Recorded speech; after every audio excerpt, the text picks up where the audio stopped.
কবিতার নাম প্রশ্ন, লিখেছেন রবীন্দ্রনাথ ঠাকুর। মাগো, আমায় ছুটি দিতে বল, সকাল থেকে পড়েছি যে মেলা। এখন আমি তোমার ঘরে বসে করব শুধু পড়া পড়া খেলা। তুমি বলছো দুপুর এখন সবে, না হয় যেন সত্যি হলো তাই। একদিনও কি দুপুর বেলা হলে বিকেল হলো মনে করতে নাই? আমি তো বেশ ভাবতে পারি মনে, সূর্যি ডুবে গেছে মাঠের শেষে।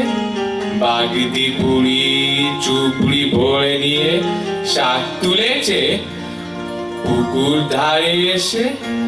আধার হলো মাদার গাছের তলা, কালি হয়ে এলো দিঘির জল।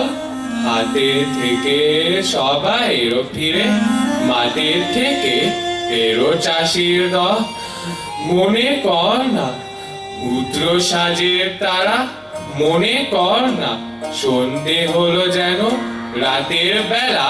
দুপুর যদি হয় দুপুর বেলা, রাত হবে না কেন?